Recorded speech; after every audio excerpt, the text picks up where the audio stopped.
Okay, well, we've got Mr. Sylvester Ebhodghe here with us. He's to take us through some of the headlines this morning. He's a publisher of National Daily Newspaper. Good morning. Thank you for coming on today. Pleasure and good morning, everyone. Good morning. Good morning. Okay, where do we start? It's almost spoiled for choice. Let's see. Look, maybe we should just go with this right in front of us. The New Telegraph. They're talking about this back and forth about the fuel situation, which I don't know when Nigeria will stop talking about this kind of issues, but it is a reality. Premium Motor Spirit. Ipman backs IMF. World Bank says 165 naira per litre, not realistic. Are you surprised about that they want to back this? Because they wanted to go a little higher, don't they? Yeah, and then you get to see as faction pleads with members to accept FG's price, appoints consultants to recover debts, private depot fuel loading, other expenses cost between 175 naira and 176 naira per litre. So, there we go again. Even though NNPC tells us, hey, I think they said NNPC insists on 165 naira per litre. But here we are today. Well, it's unfortunate that we are having to, be in this trap again. We are having to grapple with this unfortunate development for a country that is judged to be the sixth largest producer of crude oil in the world, that had three functional refineries at the time, and with improved technology, it had capacity to have a minimum of six, massive refineries, refining products, not just for local consumption, but in fact should have been the major supplier of all these products to Africa. Looking at how positioned we are, developments like this only cast aspersion on the leadership quality of those, the quality of leadership we have had to experience over time. Because to think, that this time this is what we'll be discussing, how that it is expensive, or how that this price is not feasible, it's not sustainable, because we are importing what we are producing. I mean, it doesn't make sense. It doesn't make sense. Aliko Dangote just proved to us that it is possible. So why have we not made this possible over time? Why do we have to depend on importation that is based on the dollar rate, how the dollar is performing? It's based on forex. So how much is it landing at, when this is something behind every baghouse practically in the Niger Delta and in the oil producing states? So this is not good for us. And I think we can't continue to import these products. Are we about to be delivered with the processes going on with Port Harcourt refinery? Remember, they told us that it's going to come back on stream. They've told us many times. You see, now there's a trust issue. They've told us again and again. And then to think, that is one area that many believe that there's a massive corruption right now. Every year, NNPC should come out and tell Nigerians how much is spent to maintain refineries that are not refining products for consumption. And then, we shouldn't even be talking about this. But now we're here. Yeah. What are we going to do? NNPC must have a reason why it insists it must be at that price. So what does NNPC know and understands that the Ipman they are others the ones are who not, they're sole importers of the Yes. product. And so if they're sole importers, they're getting the subsidy payments. And if that's happening, they have a tank farm. So unlike maybe those who buy from private depot, so they say, look, if you buy from private depot, buy at a higher cost. So if you buy at a higher cost, almost maybe like what? Did they tell us 164, 160 or thereabout? And so we can't sell at that because the operational cost. How can we sell at 165? Because we'll be selling at a loss. Even though I'm not in that business, so I don't know how that works with them. But definitely the NNPC has more work to do. As far as the pricing is concerned, they have to sit down with the owners of the private depots. Speaking about having more work to do, look at this headline. This is just above this one. It says, SON indicts customs over influx of fake goods into Nigerian ports. So you just ask yourself so many questions, because in some other climes you would have thought, well, if this were the case, shouldn't customs boss or both of them, be answering questions to Nigerians? How come? Sure. Again. Is customs twisting SON, forcing fake goods into the country? This is a serious matter, because this leads to a lot of this is where it boils down to leadership. How committed are we to ensure that the agencies that have been established, saddled with specific responsibilities, are carrying out these responsibilities effectively. For SON to go public, I'm sure there have been internal memos. So who glossed over these memos? Who has not given attention to these issues? This is a serious indictment on the Nigerian customs. Remember when the border, some of the borders were shut? And then I think with Nigeria's narrative was that they needed to ensure that these kind of products don't get in, and smugglers don't get in. And then we did ask the question. So there were people who were manning those places. Have they answered the question? Now, the SON is coming up with this.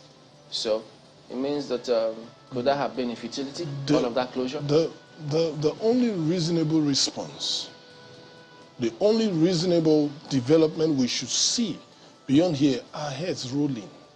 Inquiries being set up, proper investigations, not another panel that would lead to nothing.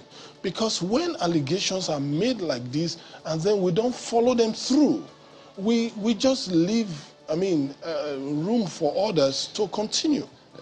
Essentially, this is why we have government, to ensure that these issues do not keep coming up. At least people that are meant to take responsibility should take responsibility. But you see, in this case, a lot of them are throwing their hats in the ring, seeking either election or re-election. So let's take a look at the Guardian newspaper this morning. Leads with 2023. It looks like that's where the attention is. But don't forget, we still have the present challenges of security, the fuel scarcity, and the rest. So this is what you find on the front page of the Guardian newspaper. 2023.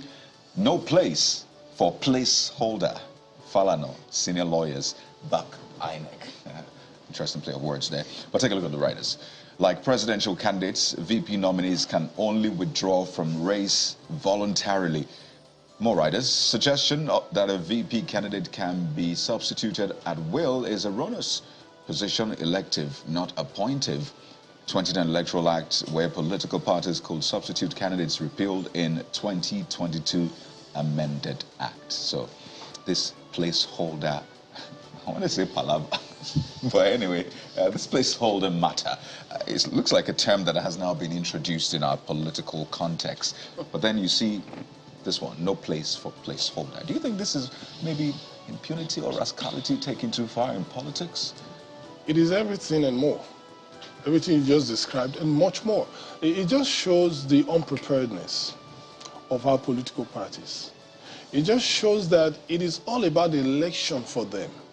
Because if really there was a preparation, we are often told that for the average politician, all they think about after an election is the next election. So how come 3 years down the line, we knew ab initio from 2019, May 29, after the current administration was sworn in, that by May 29, 2023, there will be a new government. Of course, there will be a new government. And then INEC came out with its timetables. So to see that this is where we are, number one, it shows the lack of proper planning on the parts of the political party. They were up and about everywhere, jostling, wanting to be candidates, but they didn't really think through the fact that every candidate needs to have a running mate. And it is not just one Right. Even those who appear to already have a candidate, they are having internal crisis. So can we extrapolate and say maybe this is how they will handle governance, policies, issues, essentially, not being prepared? Can we say that that's what might happen when that they has get in government? characterized our various governments in recent history. So this is a foretaste of what to come. That is just what it is. Unless something drastic happens, unless they sit up and make Nigerians know that they are serious, because that's why people now are trying to look beyond these faces and these names we already know, because people think that, you know, is same of the same. I mean, they're going to, but actually this is the first time in actually recent history that we're actually we are dealing with this embarrassment. Because to me as a person, I feel embarrassed that a party, for instance, the ruling party or the governing party, you know, would go into a presidential primaries. I mean, all of these I's have been dotted and T's appear. I mean, we're believed to have been crossed.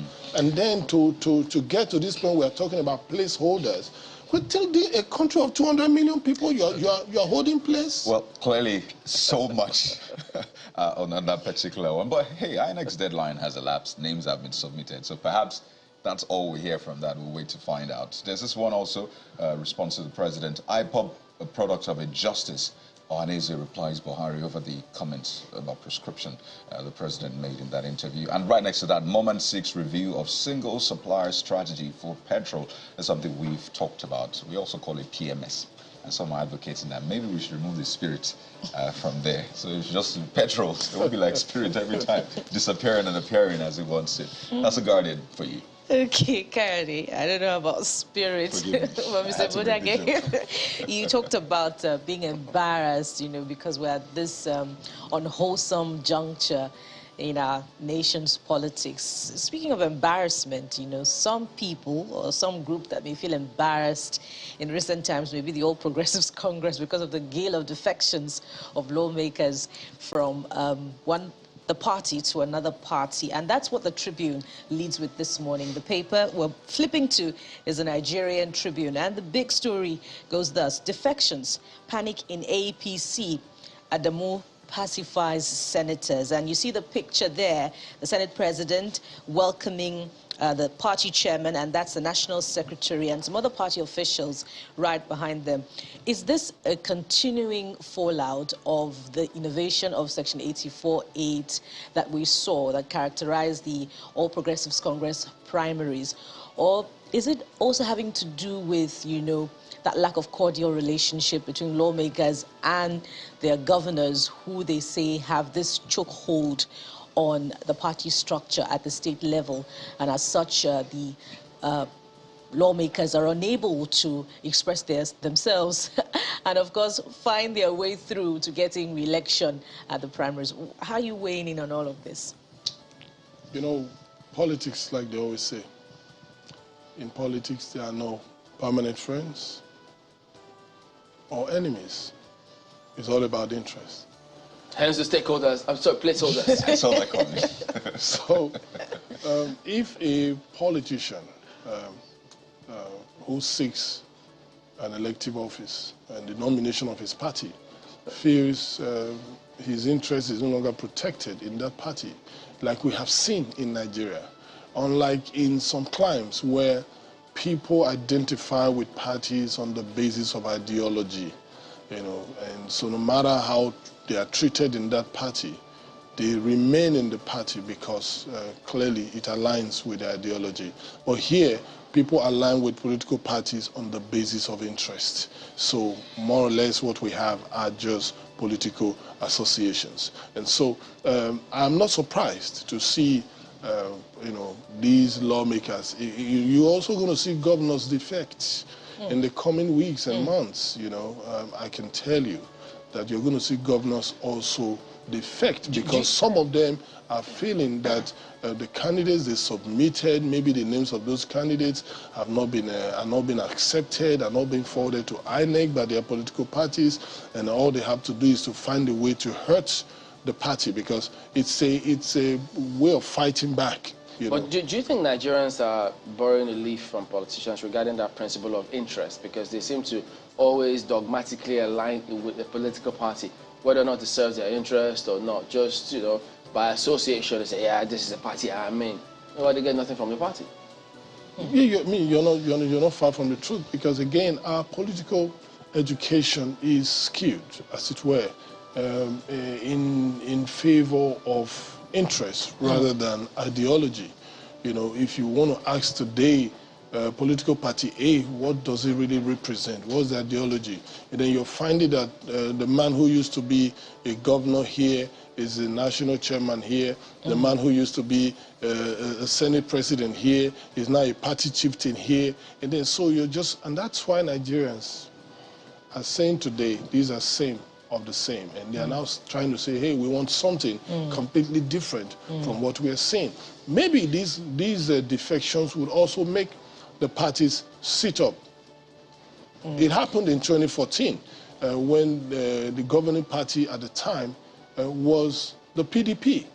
After every primaries, there are usually people who feel offended by the outcomes of those processes, and then if they feel that their complaints are not being addressed, they want to probably either go to where their interests will be protected. But in this case, from what we are being told, the interpretations we are getting from the Electoral Act 2022 as amended, that if you have contested for an office or sought the nomination of your party for a particular position, you can't go to another party to seek same. So since they are not going to probably get what they want, then maybe what they want to do is spoil to try the to chances of the party. just hurt the party. Well, we'll see how that plays out. Malkwe. Oh, thank you, Bukola. Let's take a look at what Vanguard Newspapers has for us this morning. It says energy crisis, petrol scarcity to persist. That's from stakeholders. Pengerson cites bridging cost, says high diesel price affecting trucking of petrol by tankers. Adds sole importation, inadequate funds, others can't guarantee supply. As Moman canvasses full downstream deregulation, says inadequate supply responsible for scarcity. So you find all the details on page 5 of the paper. I believe that our guest has already dwelled largely on that particular story. But look at all the stories they have here. 24 states get 477 billion naira refund for expenses on federal road projects. Looks like the federal government is going back on something it initially said it wasn't going to do, but page 7 might give details as to what the considerations are for. 20 missing Chibok girls still in Sambisa Forest. That's according to the rescued girls. A few days ago, the military made it clear, known that they had rescued 2 girls who came out of the bush, or who were they seemed lost, and they rescued them and took them to town, and they suspected that they were amongst the Chibok girls that could have been taken in 2014. 8 years after those girls have been found. But look at this particular story, and this is the one I'd like you to comment on without prejudice to any other story you'd like to talk about. NUT threatens strike over sack of 2,357 teachers in Kaduna. Page 13 is where we'll find details. This is the latest threat in the line of, let's say, attempts by government. And we've seen governments in Kaduna, in Anambra, try to, well, I say, reform the service, the teaching service in their states, and sometimes it always follows with difficulty. What do you think that the government are missing in terms of engagement with the National Union of Teachers? Well, thank you very much, Markwe. Good to see you this morning. Again, management.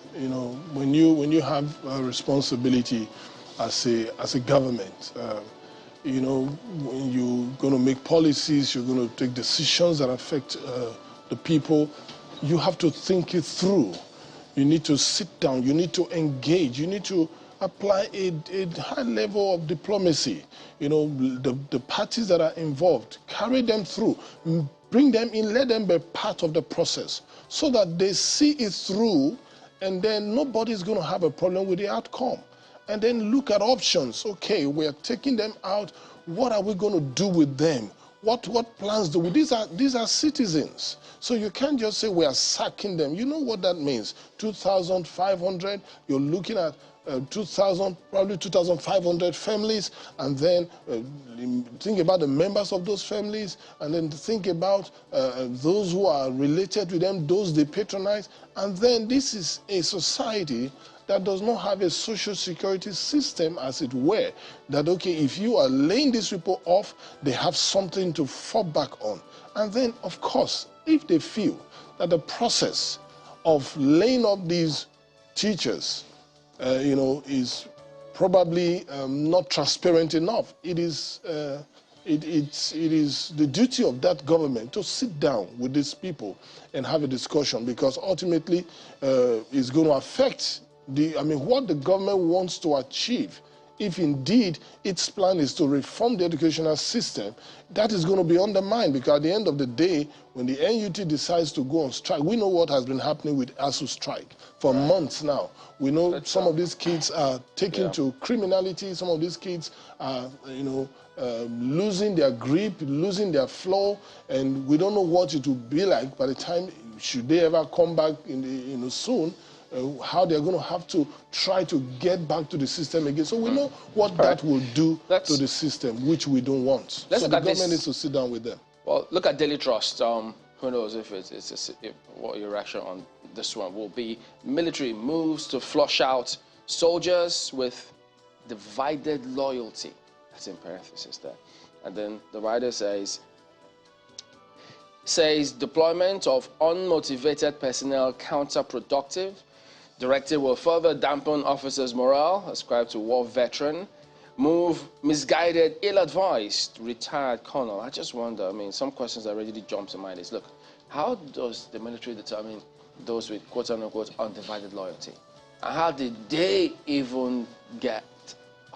come about having undivided soldiers in the army in the first place? And is this not going to be a facade to flush out a certain group of... There's so many questions about this headline, if it's anything to go by. Clearly the security situation in this country is not one that anybody is proud of. Just a few minutes ago, we were talking about kids who were kidnapped in 2014, 8 years after. These are Nigerians kidnapped, being held hostage in Nigeria, and they cannot be rescued. And we seem to know where they are. But why they cannot be rescued, many don't know. Now, and efforts are being made. And we have seen, we are citizens, we read, we hear, we see how that efforts of some committed military men, officers and men who want to do all that they can are being frustrated. And so they know these people are in Sambisa, they're in Sambisa forest. We can't have a plan. Money is being spent, weapons are being acquired, but the result is opposite of what we expect. So naturally, there should be some men and officers who will not like the way the place is being run. However, the point you raised is very important, that we hope this is not an attempt to weed out certain people who probably have voiced their opinions, who are forthright, who are honest, who have said things the way they are, who have probably testified and made certain revelations about the truth of what is happening. Now, we don't want people to be haunted, as it were. We don't want that. So this process must be followed through in a way that there is no... To keep tabs on that. We don't know if National Assembly has any oversighting role on this one. I guess we'll wait and see. Well, thank you very much indeed, Mr. Sylvester Ebhodghe. He's a publisher of National Daily Newspaper. We will be back in a moment. Stay with us.